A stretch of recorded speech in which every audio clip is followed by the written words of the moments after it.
Okay guys, तो आज के सेशन में हम लोग डिस्कस करेंगे एक सिंपल सा कैलकुलेटर आप अगर बनाना चाहते हैं सर्वलेट में तो किस तरीके से हम कोडिंग करेंगे। और वहाँ पे हम लोग कम्प्लीटली डिटेल में और प्रैक्टिकल कंसेप्ट्स को समझने की कोशिश करेंगे। अभी आप देख सकते हैं कि जिस तरीके से अभी आपके सामने आपके पास जो है इस प्रोग्राम का आउटपुट मैंने यहाँ पे आपको दिखा रहा हूँ कि अगर मुझे इस तरह का एक एप्लीकेशन बनाना हो जहाँ पे नंबर 1 है और सामने एक टेक्स्ट बॉक्स बना होगा। यूज़र ने सपोज एक नंबर दे दिया है 20, दूसरा नंबर उसने दे दिया है 50। अब इस नंबर के साथ आप एडिशन करना चाहते हैं, यहाँ पे मैंने एक बटन बना दिया है। जैसे ही आप ऐड पे क्लिक करते हैं यहाँ पे आपको रिजल्ट 70 आपको प्रिंट करके दिखा रहा है। वापस हम अगर जाते हैं सब्ट्रैक्शन पे मैं क्लिक करता हूँ, रिजल्ट जो है यहाँ पे -30 आपको दिखा रहा है। सेम उसी तरीके से मल्टीप्लिकेशन का आप देख सकते हैं 1000 आपको दिखा रहा है। साथ में अगर डिवीजन पे मैं क्लिक करता हूँ तो 0.4 आपको दिखा रहा है। तो एक सिंपल सा कैलकुलेशन इस तरीके से अगर बनाना हो तो किस तरीके से बना सकते हैं सर्वलेट में, आज के सेशन में काफ़ी डिटेल में और प्रैक्टिकल करके देखेंगे। तो हम लोग डायरेक्टली हम यहाँ पे यूज़ हम करेंगे इक्लिप्स, और इक्लिप्स में ही हम कोडिंग करेंगे। लास्ट सेशन में मैंने आपको बताया था, लास्ट वीडियो में काफ़ी डिटेल में एक्सप्लेन किया था कि मैंने आपको किस तरीके से सर्वलेट को आप किस तरीके से कोडिंग आप कर सकते हैं, अपाचे टॉमकैट को किस तरीके से कॉन्फ़िगर करना है, ये सब चीज़ें हम डिस्कस कर चुके हैं। अब हम डायरेक्टली हम लोग यहाँ पे कोडिंग के थ्रू कंसेप्ट को समझने की कोशिश हम करेंगे। अभी यहाँ पे फिलहाल मैंने एक प्रोजेक्ट हमने बना के यहाँ पे रखा है जिसका नाम हमने यहाँ पे दिया है कैल्सी प्रोजेक्ट इन सर्वलेट। मेरे कर्सर फोकस कीजिएगा। और इसी कैल्सी सर्वलेट के अंदर में यहाँ पे वेब आईएनएफ के अंदर में आपको मिल जाता है वेब डॉट एक्सएमएल, जहाँ पे हम कुछ कोडिंग हम करते हैं। लेकिन आप सबसे पहले एचटीएमएल का जो पेज है पहले उसको हम डिज़ाइन हम करेंगे। तो एचटीएमएल पेज को हम कहाँ पे रखेंगे, वेब ऐप में रखते हैं। राइट क्लिक आपको करना है इसी वेब ऐप पे, यहाँ पे न्यू पेज जाएंगे और यहाँ से आप एचटीएमएल फाइल एक सेलेक्ट करेंगे और इसका नाम आपको देना है index.html। आप दे देंगे, यहाँ पे नेक्स्ट करेंगे, यहाँ पे आप फिनिश कर देंगे। जैसे ही आप यहाँ पे फिनिश करते हैं आपके सामने कुछ इस तरीके से HTML का पेज यहाँ पे ओपन हो जाएगा। टाइटल में अगर आप चाहें तो यहाँ पे आप दे सकते हैं कैलकुलेटर इन सर्वलेट। ये एक जस्ट ऊपर टाइटल में आपको मैसेज देखने को मिल जाएगा। और यहाँ पे हम लोग आते हैं बॉडी टैग के अंदर में, और यहाँ पे हम लोग एक इस तरीके से लिखता हूँ नंबर। इस तरीके से हमने दे दिया है फर्स्ट नंबर, ऐसे लिखता हूँ मैं यहाँ पे फर्स्ट नंबर।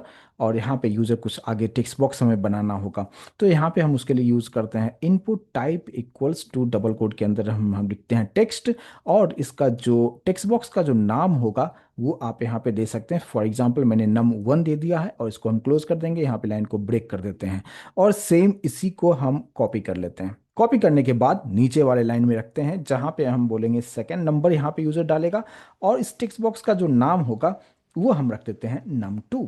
बस ये दो दो सिंपल सा टेक्स्ट बॉक्स हमारे पास रेडी हो चुका है। और इसके नीचे हमारे पास 4 बटन भी तो होने चाहिए। तो यहाँ पे थोड़ा सा लाइन को ब्रेक ऑलरेडी मैं कर दिया हूँ। यहाँ पे हम सबसे पहले बना लेते हैं इनपुट टाइप इक्वल्स टू, यहाँ पे सबमिट। सबमिट लिखने का मतलब एक बटन तो बनेगा, बट उस बटन का क्या नाम होगा ये नाम जो है आप यहाँ पे आप दे सकते हैं। मैं यहाँ पे सिंपल सा नाम दे दिया है कि ऐड नाम का एक बटन बनना चाहिए। लेकिन यहाँ पे उस बटन का क्या नाम होगा ये तो यूज़र को देखने को मिलेगा, लेकिन इंटरनली बटन का क्या नाम होगा उसके लिए आप यहाँ पे आप यूज़ कर सकते हैं नेम। जिस तरीके से मैंने यहाँ पे जो टेक्स्ट बॉक्स बनाया है आप देख सकते हैं, इस टेक्स्ट बॉक्स में हमने जो नेम यूज़ किया है num1 यूज़ किया है। फर्स्ट वाले टेक्स्ट बॉक्स का नाम, दूसरे वाले टेक्स्ट बॉक्स का नाम हमने यूज़ किया है num2 यूज़ किया है। सेम उसी तरीके से अभी जो हम बटन बना रहे हैं जिसका नाम हमने रखा है क्या ऐड, ये यूज़र को देखने को मिलेगा, लेकिन इंटरनली जो है उस बटन का क्या नाम होगा हम जो हम बैकएंड में यूज़ करेंगे उसके लिए हम इसका नाम यहाँ पे लिखते हैं डबल कोट के अंदर में। मान लीजिए इसका नाम दे दिया है ऑपरेशन, ठीक है। और इसको हम क्लोज कर देते हैं। और इसी तरीके से मुझे 4 बटन चाहिए, तो बस इसी को कॉपी करके हम नीचे नीचे नीचे हम रख देते हैं। इधर इनपुट टाइप सबमिट सभी का को आप रखना ही है, क्योंकि हमें सभी में कंपलसरी तौर पे हमें जो यूज़ करना है बटन ही यूज़ करना है। और यहाँ पे वैल्यू में यूज़र को क्या दिखाना है आप यहाँ पे यूज़ कर सकते हैं। मान लीजिए मैंने यहाँ पे सब नाम दे दिया, सब्ट्रैक्शन आप समझ लीजिएगा। और थर्ड वाले बटन का नाम होगा मल्टी होगा, और यहाँ पे जो हम यूज़ हम करेंगे डिव यूज़ कर दिया, div यूज़ कर दिया है। और इधर सभी का नाम हमने ऑपरेशन ही रखा है, इस बात पे ध्यान दीजिएगा। अब ये सब चीज़ें हम बनाते कहाँ पे हैं, हमेशा ध्यान रखिएगा जब भी हम फॉर्म की बात करते हैं या टेक्स्ट बॉक्स बना रहे हैं, बटन बना रहे हैं, कंपलसरी तौर पे आपको यूज़ करना होता है फॉर्म का कंसेप्ट। तो हम इस सभी चीज़ों को हम फॉर्म के अंदर रखेंगे। एक टैग रखा फॉर्म, और इसी के अंदर में सारा चीज़ लिखना है। बट यहाँ पे आप जानते हैं इसके अंदर हम मेथड यूज़ करते हैं जो कि गेट हो सकता है, पोस्ट हो सकता है। पोस्ट हम सेंसिटिव डेटा के लिए रखते हैं और इसलिए हमने पोस्ट यूज़ किया है। और एक्शन में थोड़ी देर में यहाँ पे इसके अंदर में कोडिंग करेंगे। फिलहाल ये सभी जो कोडिंग है, ये वाला जो पार्ट है, टेक्स्ट बॉक्स बनाया, बटन बनाया, इसको आप इस फॉर्म टैग के अंदर में रख दीजिए। तो इससे आपका जो है रेडी हो जाएगा। फ्रंट एंड जो है, फ्रंट एंड जो है, ये डिज़ाइन आपके सामने में बन जाएगा। लेकिन थोड़ा सा मैं चाहता हूँ कि इसमें बैकग्राउंड कलर भी आ जाए। तो यहाँ पे जस्ट आप बॉडी में थोड़ा सा स्पेस देते हुए बीजी कलर इक्वल्स टू, आप डबल कोट के अंदर एक मान लीजिए कलर मैंने दे दिया है, पाउडर ब्लू कलर दे दिया है, इसको मैंने सेव कर दिया है यहाँ पे। फिलहाल अगर इसको हम रन करके देखेंगे और सब कुछ कोड सही रहेगा तो डेफिनेटली हमें कुछ आउटपुट मिलेगा। तो रन कैसे करते हैं? प्रोजेक्ट को आपको सेलेक्ट करना है, राइट क्लिक करना है, राइट क्लिक करने के बाद यहाँ पे run as, run on server करना है। जैसे ही आप रन ऑन सर्वर पे करते हैं, सर्वर को सेलेक्ट करना है, नेक्स्ट करना है एंड देन फिनिश करना है, सर्वर को रीस्टार्ट करना है। अब अगर आप आउटपुट अगर आप देखते हैं, डायरेक्टली ब्राउज़र हमारा ओपन होगा।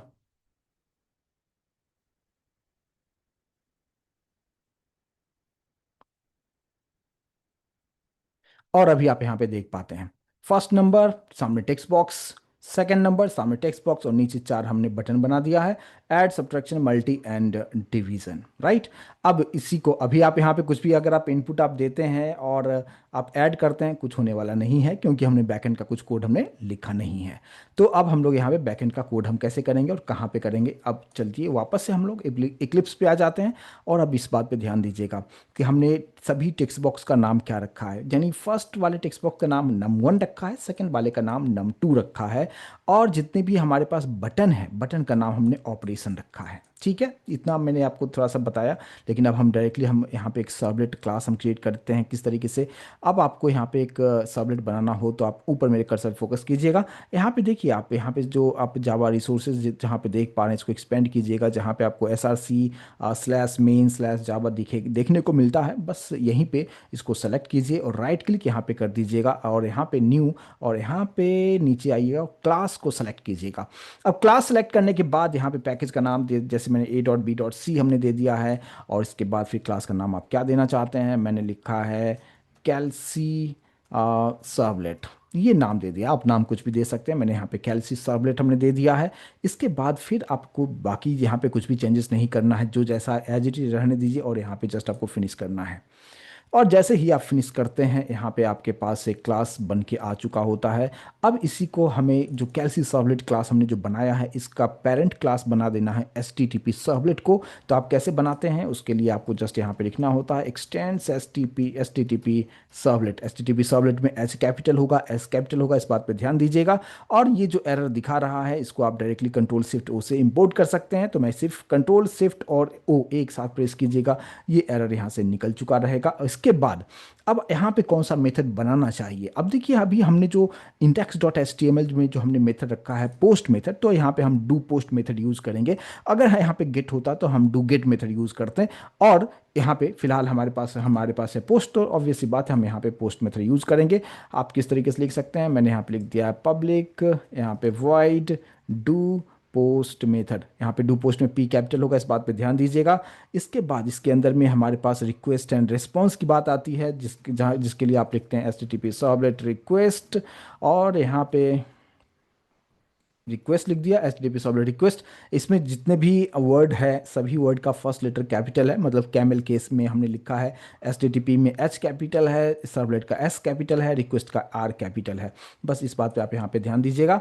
और बस अब यहाँ पे इसके लिए आप एक ऑब्जेक्ट आप कुछ भी नाम दे दीजिए, जैसे मैंने यहाँ पे आर ई क्यू नाम दे दिया है, कॉमा देते हुए आप यहाँ पे रिस्पॉन्स के लिए भी आप यहाँ पे आपको बनाना होगा, तो आप लिखते हैं H T T P servlet और रिस्पॉन्स, यहाँ पे रिस्पॉन्स आर ई एस, बस इतना कर दीजिए।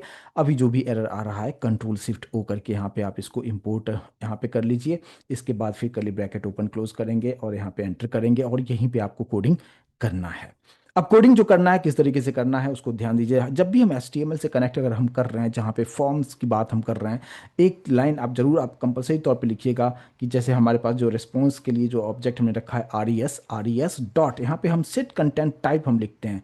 सेट कंटेंट टाइप यहाँ पे आपको मिल जाएगा, इस तरीके से आप ये वाला सेलेक्ट कीजिएगा, ठीक है। और यहाँ पे सेट कंटेंट टाइप के अंदर डबल कोट के अंदर आपको यहाँ पे लिख देना होता है कि टेक्स्ट स्लैश यहाँ पे HTML, ये जस्ट आप यहाँ पे लिख दीजिएगा, ठीक है।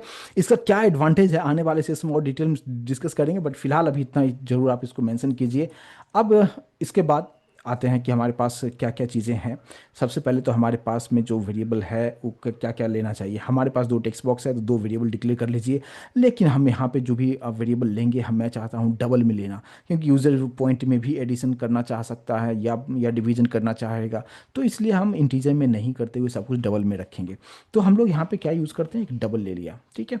और यहाँ पे हम डबल लेने से के लिए आप यहाँ पे नाम दे दिए, आप num1 दे दिया, डबल num1 नाम का एक वेरिएबल बनाया है।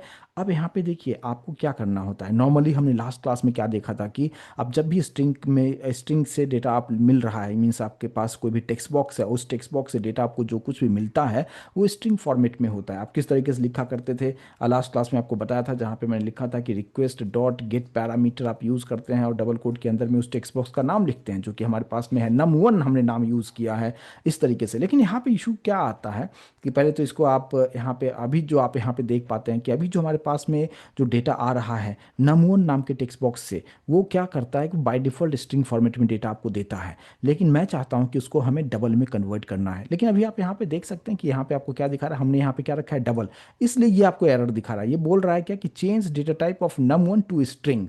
तो अगर आप यहाँ पे स्ट्रिंग अगर आप रखते हैं तब तो कोई इशू है ही नहीं, कोई प्रॉब्लम नहीं है यहाँ पे। लेकिन मुझे स्ट्रिंग में कैलकुलेशंस नहीं करना है, यूज़र आप एक कैलकुलेटर बना रहे हैं तो वहाँ पे यूज़र जो कुछ भी इनपुट देगा नंबर ही दे सकता है, और नंबर के लिए हम यहाँ पे स्ट्रिंग यूज़ नहीं करेंगे। तो सबसे पहले हमें जो कुछ भी डेटा टेक्स्ट बॉक्स से मिल रहा है उस टेक्स्ट बॉक्स के डेटा को हमें स्ट्रिंग फॉर्मेट में है जिसको कि कन्वर्ट करना होगा। अगर आप चाहते हैं इंटीजर में तो इंटीजर में कन्वर्ट कीजिए, डबल में चाहिए तो डबल में कीजिए। मैं फिलहाल यहाँ पे डबल में कन्वर्ट करना चाहूँगा, इसलिए हम यहाँ पे हमने क्या यूज़ किया है, डबल। लेकिन सिर्फ यहाँ पे डबल लिखने से काम तो नहीं चलेगा।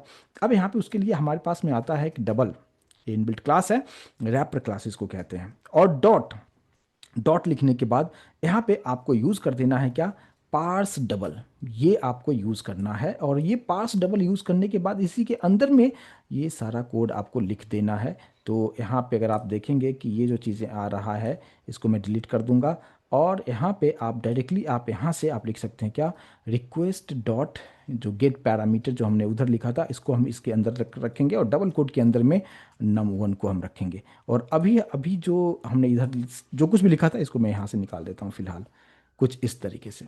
अब देखिए यहाँ पे सिंपल सा कंसेप्ट है, ये क्या करता है, यहाँ पे रिक्वेस्ट डॉट गेट पैरामीटर और हमने num1 लिखा है। num1 is the name of the text box, उसके थ्रू जो कुछ भी डेटा मिल रहा है सभी स्ट्रिंग फॉर्मेट में होगा। लेकिन डबल डॉट पार्स डबल जो यूज कर रहा हूं वो क्या करेगा कि उस स्ट्रिंग टाइप के डेटा को कन्वर्ट कर देगा डबल में और फिर उसको num1 में स्टोर कर देगा। एग्जैक्टली सेम चीज हमें करना होगा किसके लिए, आप करेंगे num2 जो दूसरा वेरिएबल है और हमारे पास जो दूसरा टेक्स्ट बॉक्स है, बस इसको हमने कन्वर्ट कर दिया और हमने num2 में स्टोर कर लिया है। और इसी दोनों के साथ हम कैलकुलेशंस करेंगे। लेकिन कैलकुलेशंस हम इस तरीके से करेंगे कि बटन तो हमारे पास में चार अलग अलग बटन है, तो हमें यहाँ पे कंडीशंस के थ्रू काम करना होगा। तो हम सबसे पहले कुछ भी मैसेज को प्रिंट करने के लिए आप जानते हैं हम लोग यहाँ पे यूज़ करते हैं प्रिंट राइटर का कंसेप्ट यूज़ करेंगे। तो प्रिंट राइटर यहाँ पे एक PW नाम दे दिया, कुछ भी आप नाम दे सकते हैं। और ये रिस्पॉन्स को बनाने के लिए हम करते हैं तो रिस्पॉन्स डॉट गेट राइटर, कुछ इस तरीके से। यहाँ पे प्रिंट राइटर को आप कंट्रोल शिफ्ट ओ से इंपोर्ट कर लीजिए। ये जो एरर आ रहा है यहाँ पे आप थ्रोज कर लीजिए, यहाँ पे थ्रोज IO एक्सेप्शन करेंगे, ऑटोमेटिक सब हैंडल हो जाएगा। बस हो गया, इतना काम आपको करना है। इसके बाद हमने दो टेक्स्ट बॉक्स हमने ले लिया है। लेकिन अब यहाँ पे आते हैं, अब हम थोड़ा सा, अब यहाँ पे थोड़ा सा लॉजिकल पार्ट है, उस चीज़ को आपको समझना है। हमने जितने भी चार हमने जो बटन बनाए हैं उस बटन का मैं आपको एक बार चीज़ दिखा दूं यहाँ पे कि जितने भी हमने बटन बनाए हैं देखिए सभी बटन का जो नाम है वो आप सेम हमने रखा है ऑपरेशन, ठीक है। तो अगर ऑपरेशन को सेलेक्ट करते हैं तो कौन सा ऑपरेशन सेलेक्ट होगा इसके बेसिस पे आप यहाँ पे कैलकुलेशन करना चाहेंगे कि अगर ऑपरेशन के अंदर में अगर ऐड अगर आ रहा है तो वो प्लस कर देगा, इसी ऑपरेशन के अंदर में अगर सब्स लिखा हुआ है तो वो सब्ट्रैक्शन कर देगा। तो इसी तरीके से हम यहाँ पे कंडीशन चेक करके और फिर हम उसके अकॉर्डिंगली कैलकुलेशंस को परफॉर्म करेंगे। यहाँ पे आप इफ एल्स भी यूज़ कर सकते हैं, साथ साथ आप चाहें तो स्विच केस भी यूज़ कर सकते हैं। मैं यहाँ पे स्विच के थ्रू आपको बताऊंगा और यहाँ पे कैसे होगा देखिए। अब यहाँ पे मैं यहाँ पे एक लगा लेता हूँ, स्विच यहाँ पे लगा दिया। आप स्विच अच्छी तरीके से समझते होंगे, कोड जावा समझ के अगर आए हैं तो। और यहाँ पे स्विच के अंदर में आपको लिख देना है क्या, यहाँ पे ऑपरेशन। अगर आप यहाँ पे इस तरीके से अगर ऑपरेशन अगर आप यहाँ पे लिखते हैं तो यहाँ पे ऑपरेशन अगर आप इस तरीके से अगर लिखेंगे तो ये डेफिनेटली आपको यहाँ पे एरर आपको दिखाएगा, क्योंकि इसे हमें यहाँ पे डिक्लेयर करना होगा स्ट्रिंग में। स्ट्रिंग ऑपरेशन ऐसे रखा है और वही ऑपरेशन हमने यहाँ पे यूज़ कर लिया है, राइट। अब देखिए आप यहाँ पे curly bracket open and close यहाँ पे करना है और जो भी कोडिंग है आपको यहाँ पे इसके अंदर में करना है। अब ऑपरेशन के अंदर में यानी जब भी हम स्विच केस यूज़ करते हैं तो क्या यूज़ करते हैं, केस। अब केस में आपको क्या लिखना है, अब जो कुछ भी हम केस जो हम पास करेंगे ये सारा चीज़ जो है किस तरीके से डेटा आएगा अब उसको आप समझिए। अब देखिए यहाँ पे हम ऑपरेशन इस तरीके से डायरेक्टली अगर लिखेंगे तो काम नहीं करेगा। हमने जिस तरीके से num 1 और num 2 में यूज़र से इनपुट जो कुछ भी उस टेक्स्ट बॉक्स में दे रहा है डेटा हम यहाँ पे लेके आ रहे हैं, तो आप यहाँ पे भी आप क्या कीजिए, ऑपरेशन इक्वल्स टू करते हुए आपको किस तरीके से करना है, यहाँ पे रिक्वेस्ट डॉट गेट पैरामीटर और यहाँ पे डबल कोट के अंदर में आप यहाँ पे ऑपरेशन को आप रख दीजिए। ठीक है, तो यहाँ पे अब ऑपरेशन के अंदर में कौन सा वैल्यू आएगा, आप ऐड कर रहे हैं या सब्ट्रैक्शन कर रहे हैं या मल्टीप्लिकेशन कर रहे हैं या डिवीजन कर रहे हैं, उसके अकॉर्डिंगली देखिए यहाँ पे ये ऑपरेशन है, यहाँ पे कौन सा वैल्यू है उसके अकॉर्डिंगली वो काम करेगा। तो जो भी काम रहेगा यहाँ पे ऐड के पास जो कुछ भी रहेगा वो इसमें स्टोर हो जाएगा और वही मैंने स्विच को पास कर दिया है। अब यहाँ पे आते हैं, अब सबसे फर्स्ट वाला में आपने क्या यूज़ किया है, देखिए ऐड। स्पेलिंग पे ध्यान दीजिएगा, फिलहाल मैं यहाँ पे ऐड को ही मैं रख देता हूँ केस के अंदर में। और अगर केस अगर ऐड होता है तो नीचे आना है और यहाँ पे हमने एक वेरिएबल एक और हमें डिक्लेयर कर लूँगा यहाँ पे स्विच केस से ऊपर में, जिसका नाम मैं यहाँ पे रख देता हूँ डबल के अंदर में ही रखते हुए एक रखा है रिजल्ट, और जिसका वैल्यू इनिशियल वैल्यू मैंने 0 कर दिया है। अब यहाँ पे देखिए मैंने यहाँ पे अगर केस अगर ऐड अगर मिलता है एज इट इज़ मिलता है तो ये क्या करेगा, यहाँ पे रिजल्ट इक्वल्स टू यहाँ पे num 1 प्लस num 2 यहाँ पे कर देगा। बस सिंपल सा इतना चीज़ें आपको करना है और यहाँ पे ब्रेक कर देना है, क्योंकि हर केस के बाद आप यहाँ पे ब्रेक लगाते हैं। फर्स्ट केस हो गया। अब यहाँ पे क्या होगा कि दूसरा केस हम बनाते हैं, केस यहाँ पे दूसरा केस में हम एग्जैक्टली नाम वही रखेंगे, इसलिए मैं यहाँ पे इंडेक्स डॉट एचटीएमएल पेज पे आते हुए यहाँ पे सब्ट्रैक्शन को कॉपी कर लिया है और इसको यहाँ पे मैंने रख दिया है। और फिर नीचे आते हुए अभी यहाँ पे आप रिजल्ट इक्वल्स टू क्या कर देंगे, num 1 माइनस num 2 आप कर देंगे और फिर यहाँ पे ब्रेक कर देंगे। सेम उसी तरीके से एक और केस हमें बनाना होगा जो कि होगा मल्टी के लिए, और जो नाम वहाँ पे है जैसा स्पेलिंग वहाँ पे है बस इसी बात पे आपको ध्यान देना है। और यहाँ पे फिर से हमने यहाँ पे रिजल्ट इक्वल्स टू हम रखेंगे num 1 मल्टीप्लाई कर रहे हैं num 2 के साथ और फिर यहाँ पे हम ब्रेक कर देंगे। अब एक और हमारे पास केस आ जाएगा जो कि हो जाएगा हमारे पास में केस डिवीजन के लिए। डिवीजन के लिए मैंने यहाँ पे क्या यूज़ किया है, index dot H T M L में आते हैं, देखिए मल्टी में हमने सही रखा है, डिवीजन में सिर्फ डी आई वी हमने यूज़ किया है, तो यहाँ पे हम लिखेंगे क्या, डी आई वी कोलन देंगे। और यहाँ पे देखिए अब डिवीजन वाले में क्या होता है कि किसी भी नंबर को आप 0 से डिवाइड नहीं कर सकते हैं, जो कि इन्फिनिटी आपको रिजल्ट देता है, अर्थमेटिक एक्सेप्शन क्रिएट हो सकता है। तो इसलिए इसके अंदर में आके आप यहाँ पे एक कंडीशन आप डाल सकते हैं। कंडीशन आप इस तरीके से डालिए कि इफ़ जो दूसरा जो नंबर होगा यानी num 2 जो होगा वो इक्वल्स टू अगर 0 अगर हो रहा है तो वो यहाँ पे आप एक मैसेज आप दे सकते हैं। मैसेज के लिए आपको कुछ भी प्रिंट करना है तो आप प्रिंट राइटर की हेल्प से यूज़ कर सकते हैं, यानी प्रिंट राइटर का जो ऑब्जेक्ट है पी डब्ल्यू की हेल्प से आप मैसेज यहाँ पे देते हैं। तो यहाँ पे मैंने क्या लिख दिया, pw.println के अंदर में आप यहाँ पे मैसेज दे सकते हैं। अच्छा, प्रिंट एलन जो हम यहाँ पे यूज़ कर रहे हैं प्रिंट राइटर के ऑब्जेक्ट की हेल्प से, इसके अंदर आप HTML का टैग भी यूज़ कर सकते हैं। फॉर एग्जांपल मैंने यहाँ पे H3 टैग यूज़ करते हुए ऐसे रख दिया है मैंने, और जहाँ पे हमने मैसेज लिख दिया है क्या कि कैन नॉट डिवाइड बाय 0। अगर यूजर ये num 2 की वैल्यू अगर 0 दे दिया तो ऑब्वियस बोलेगा कि डिवाइड हम नहीं कर सकते हैं। लेकिन अगर उसने अगर num 2 की जो वैल्यू है वो अगर 0 नहीं है तो प्रॉपर तरीके से कैलकुलेशन करेगा, और कैलकुलेशन करेगा तो रिजल्ट इक्वल्स टू यहाँ पे num 1 डिवाइड num 2 को यहाँ पे कर देगा। बस सिंपल से इतना चीज़ें आपको करना है। अब बस इतना चीज़ करने के बाद आप डायरेक्टली आप चाहें तो आप इसको रिजल्ट को आप प्रिंट कर सकते हैं। तो आप प्रिंट आप किस तरीके से कर सकते हैं, मैं डायरेक्टली जो है ये सारा चीज़ जहाँ पे मैंने लिखा हूँ, अगर आप चाहें तो रिजल्ट इनिशियल वैल्यू हमने यहाँ पे 0 पे रखा हुआ है, और स्विच केस यहाँ से स्टार्ट हुआ है और हमारा स्विच यहाँ पे क्लोज हुआ है। अब यहाँ पे मैं थोड़ा सा और एक्सेप्शन को हैंडल करने के लिए मैं यहाँ पे ट्राई लगा देता हूँ। यहाँ पे ट्राई लिखा है, और ये जो हमारा एक्सेप्शन का जो यहाँ पे पार्ट है, यहाँ पे ट्राई को क्लोज करूँगा, और यहाँ पे आते हुए हम यहाँ पे लिख देंगे कैच, जिसके अंदर में एक्सेप्शन को अगर कुछ प्रॉब्लम आता है तो हैंडल कर लेगा। और ये बेटर प्रैक्टिस है जब भी आप इस तरीके से काम कर रहे हैं तो। और इसके अंदर आते हुए आप जस्ट एक मैसेज आप प्रिंट कर दीजिए, pw.println के अंदर में आते हुए, जहाँ पे आप मैसेज आप दे सकते हैं यहाँ पे कि यहाँ पे S3 के अंदर ही मैसेज एक देता हूँ, अगर कुछ प्रॉब्लम आता है तो इनवैलिड इनपुट, इनवैलिड इनपुट आप यहाँ पे एक मैसेज दे सकते हैं। कुछ इस तरीके से मैसेज दे दिया, लास्ट में यहाँ पे सेमीकोलन डाल दीजिए, इसको सेव कीजिए। लेकिन इस बात पे ध्यान दीजिए कि रिजल्ट को हमें प्रिंट भी तो करना है। तो आप यहाँ पे नीचे आते हुए यहाँ पे आप pw.println के अंदर में आते हुए यहाँ पे जस्ट एक मैसेज दे दीजिए कि रिजल्ट इज, और कॉन्केट करते हुए यहाँ पे रिजल्ट को आप यहाँ पे प्रिंट कर देते हैं। बस इतना चीज़ें आपको करना है, बस हो गया। तो ये हमारा कोडिंग यहाँ पे चीज़ें हो चुका है। लेकिन अब यहाँ पे सवाल ये है कि इसको हम रन कैसे करेंगे। अभी हमने जो भी कोडिंग किया है कैल्सी सर्वलेट के अंदर में, हमने index.html के साथ लिंक भी नहीं किया है। अब यहाँ पे एक चीज़ और आपको बता रहा हूँ शॉर्टकट तरीका कि कैसे हम इसको लिंक करेंगे।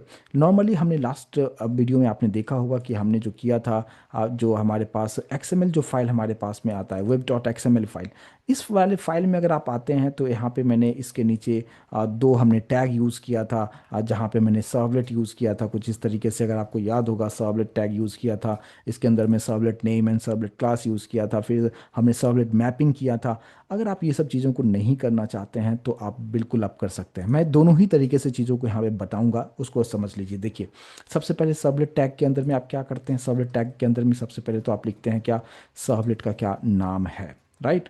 तो सर्वलेट का नाम आपको क्या देना है, जो आपका क्लास का नाम है, यानी क्लास का नाम आपने क्या यूज़ किया है, हमने यूज़ किया है कैल्सी सर्वलेट यूज़ किया है, राइट, ये हमने लिख दिया। दूसरा जो हम यूज़ करते हैं यहाँ पे सर्वलेट क्लास यूज़ करते हैं, और उसके अंदर में पैकेज के नाम के साथ आपको क्लास का नाम देना होता है। तो पैकेज का नाम देखिए, मैंने यहाँ मेरे कर्सर फोकस कीजिएगा, a.b.c मैंने यूज़ किया है। हम लिखेंगे a.b.c और डॉट, फिर यहाँ पे लिखेंगे क्या, कैल्सी सर्वलेट, हम यहाँ पे लिख देंगे विदाउट एक्सटेंशन। ये एक पार्ट हो गया। दूसरा फिर आपके पास होता है क्या, सर्वलेट मैपिंग। यहाँ पे इतना भी लिख के और कंट्रोल स्पेस करेंगे, ऑटोमेटिक आ जाएगा। और सर्वलेट मैपिंग को सेलेक्ट कर लीजिए, और इस सर्वलेट मैपिंग के अंदर में आके भी आपको सर्वलेट नेम को फिर से कॉपी कर लीजिए और यहाँ पे पेस्ट कर दीजिए। और फिर यहाँ पे आपको लिखना होता है URL, और कंट्रोल स्पेस कीजिए, ऑटोमेटिक पूरा आ जाएगा। और यहाँ पे आप लिख सकते हैं, मैंने लिख दिया माई कैल्सी, ये आप अपने अकॉर्डिंगली लिख सकते हैं। और ये जो माई कैल्सी जो मैंने लिखा है, इसी को आप क्या करते हैं, कॉपी कर लीजिए। कॉपी करके यहाँ पे आइए, और आपका जो index.html जो है वहाँ पे आके इस एक्शन वाले में पेस्ट कर दीजिए। बस इतना कर दीजिए। अभी सभी फाइल आपस में कनेक्टेड है, और ये प्रॉपर तरीके से काम करेगा। अगर हमने कहीं पे भी टाइपो मिस्टेक नहीं किया होगा तो डेफिनेटली काम करेगा। अब देखिए, यहाँ पे यूजर को ये फॉर्म देखने को मिलेगा। जैसे ही सबमिट बटन पे क्लिक करता है, कोई भी सबमिट बटन हो, जो भी सबमिट बटन पे क्लिक किया जाएगा, अब इसका वर्किंग स्टाइल को आप समझिए। किसी भी सबमिट बटन पे किया, फॉर एग्जांपल यहाँ पे इस फर्स्ट वाला जो बटन है जहाँ पे जिसका नाम है ऐड, अगर उस पर क्लिक करता है तो क्या होगा, वो उसके पास में जो डेटा आएगा, ऑपरेशन नाम का जो वेरिएबल हमने बनाया था उसके अंदर में जो डेटा आएगा, उसके अंदर डेटा आएगा ऐड का। अब ऐड का जो डेटा आएगा, अब उसके अंदर यहाँ पे कोडिंग में आएगा वो ऐड वाले में, यानी यहाँ पे अगर आप देखेंगे ऑपरेशन के अंदर में आ जाएगा ऐड। अब ऐड में आया, अब यहाँ पे स्विच केस कैसे चलेगा, तो वो सर्च करेगा कि ऑपरेशन के पास में ऐड आया है, ओके, क्या ये ऐड है, मैच कर रहा है, कंडीशन ट्रू है, कंडीशन ट्रू है तो ये रिजल्ट परफॉर्म करेगा, और फिर ब्रेक कर देगा, और बाकी नीचे को परफॉर्म नहीं करेगा फिलहाल। इसके बाद फिर डायरेक्टली बाहर आएगा, और बाहर आके वो रिजल्ट को प्रिंट कर देगा। ठीक है, बस कुछ इसी तरीके से। बाकी अगर सेम उसी तरीके से अगर उसने दूसरा बटन को क्लिक किया, फॉर एग्जांपल उसने मान लीजिए कि सब्ट्रैक्शन करना चाह रहा है, तो अब उस टाइम ऑपरेशन में डेटा कौन सा आ जाएगा, SUBS का डेटा आ जाएगा, यानी सब्स का आ जाएगा। जो मैंने नाम यहाँ पे यूज़ किया है वही नाम में का जो डेटा होगा वही आएगा। अब यहाँ पे SUBS वाला जो पार्ट अगर आप देखेंगे तो यहाँ पे देखिए SUBS ये मैच करेगा, तो उस केस में क्या होगा, ये फॉल्स हो जाएगा, फिर ये ट्रू हो जाएगा, ये ट्रू होगा, तो यहाँ पे वो जो है माइनस परफॉर्म कर देगा, और कुछ इसी तरीके से वो काम करता जाएगा। लेकिन अगर कोई भी ट्रू नहीं होता है तो यहाँ पे मैंने यहाँ पे बोल दिया इनवैलिड इनपुट, जो कि कैच में हमने यहाँ पे लगा दिया है। इसको एक बार रन करके देखते हैं कि प्रॉपर तरीके से काम कर रहा है क्या। रन कैसे करेंगे, कैलसी प्रोजेक्ट को सेलेक्ट करेंगे, राइट क्लिक करेंगे, run as run on server पे हम क्लिक करेंगे और यहाँ पे सर्वर को सेलेक्ट कीजिएगा, नेक्स्ट कीजिएगा और यहाँ पे फिनिश पे क्लिक करते हैं और यहाँ पे ओके करते हैं। अब जैसे ही ओके आप करते हैं, ये सर्वर नीचे स्टार्ट हो चुका है और ये जैसे कंप्लीट होता है ये डायरेक्टली हमारे ब्राउज़र को पे ओपन करेगा और वहाँ पे आपको फॉर्म देखने को मिलेगा और डायरेक्टली आप वहाँ पे इनपुट दे के आप आउटपुट आप ले सकते हैं। यहाँ पे भी आप देख पाते हैं ये हमारे पास आउटपुट कुछ इस तरीके से आ चुका है। अब यहाँ पे हम कुछ इनपुट हम दे के देखते हैं। तो जैसे मैंने 10 दे दिया है, दूसरा वैल्यू मैंने दे दिया है सपोज 5। अब ऐड पे मैं क्लिक कर रहा हूँ, यहाँ पे आप देख पाते हैं रिजल्ट इज 15.0 क्योंकि हमने डबल में सब कुछ रखा है। सेम उसी तरीके से वापस मैं आ रहा हूँ, सब्ट्रैक्शन पे क्लिक किया, आप देखते हैं यहाँ पे 5.0 प्रॉपर तरीके से काम कर रहा है, मल्टी 50.0 काम कर रहा है, डिव 2.0 काम कर रहा है। मीन्स प्रॉपर तरीके से जो हम जिस तरीके से हम चाहते थे उस तरीके से ये काम कर रहा है। अच्छा, एक चीज़ और हम यहाँ पे देख लें, जैसे मान लीजिए कि मैंने यहाँ पे एक कंडीशन लगा दिया था, कोडिंग में आते हैं जहाँ पे आप यहाँ पे देखिए, इस पर्टिकुलर केस पे आप ध्यान दीजिए, डिवीजन वाले पे मैंने एक कंडीशन रखा है कि नम टू अगर जीरो हो जाए, कंडीशन लगा दिया तो can not divide by zero. Obviously बात है किसी भी डिजिट को हम जीरो से डिवाइड नहीं कर सकते हैं। अगर आप इस तरीके से करने की कोशिश करते हैं तो देखिए यहाँ पे अगर मैं जीरो कर दिया यानी नम टू की वैल्यू जीरो कर दिया और डिवीजन पे मैं क्लिक कर रहा हूँ, आप देख सकते हैं यहाँ पे can not divide by zero और यहाँ पे क्या दिखा रहा है, रिजल्ट इज इन्फिनिटी, राइट। तो ये भी आप यहाँ पे आप प्रॉपर तरीके से कर सकते हैं। लेकिन बाकी में अगर मल्टी पे क्लिक कर रहे हैं तो मल्टी भी कितना हो गया, जीरो हो चुका है। सब्ट्रैक्शन 10 दिखा रहा है, यहाँ पे ऐड 10 दिखा रहा है, तो बाकी सब प्रॉपर तरीके से यहाँ पे काम कर रहा है। बस इस बात पे ध्यान देना है, दो चीज़ों पे आपको फोकस होकर काम करना है कि आप जब भी इस तरीके से आप काम कर रहे हैं तो ये जो नाम है ये सभी बटन का हमने एक ही नाम रखा है और यहाँ पे जो नाम हमने ऐड सब्ट्रैक्शन मल्टी डिवीजन रखा है ये कंप्लीटली एज इट इज़ मैंने यहाँ पे यूज़ किया है केस के अंदर में। और लेकिन अभी जो हमारे पास ये ऐड डेटा आएगा कहाँ से, राइट। तो मैंने उसको कंडीशन के लिए मैंने यहाँ पे रख दिया है कि ऑपरेशन पे जिस भी बटन पे क्लिक करते हैं उसका उसका क्या आपने वैल्यू दिया है, वो वैल्यू जो है वो हमारे पास इस ऑपरेशन नाम के एक वेरिएबल में आके स्टोर हो रहा है और फिर उसी के अकॉर्डिंगली चेक कर रहा है क्या इसके पास जो डेटा है ऐड, क्या यहाँ पे वही ऐड है, अगर है तो ये कैलकुलेशन करो, अगर नहीं है तो सब्ट्रैक्शन है तो सब्ट्रैक्शन करो, मल्टी है तो मल्टी करो, डिवीजन है तो डिव करो, अगर कोई भी नहीं है तो वो चला जाएगा इनवैलिड इनपुट में। तो आई होप कि ये कंसेप्ट अभी आपको समझ में आया होगा। इसको प्लीज़ एक बार प्रैक्टिस करके देखिए, ये जो नोट्स है इसको भी मैं आपके साथ शेयर कर दूंगा और इसको आप एक बार इस तरह का एप्लीकेशन बनाने की कोशिश कीजिए। उम्मीद करता हूँ कंसेप्ट समझ में आया होगा, प्लीज़ इसको अच्छी तरीके से प्रैक्टिस कीजिए।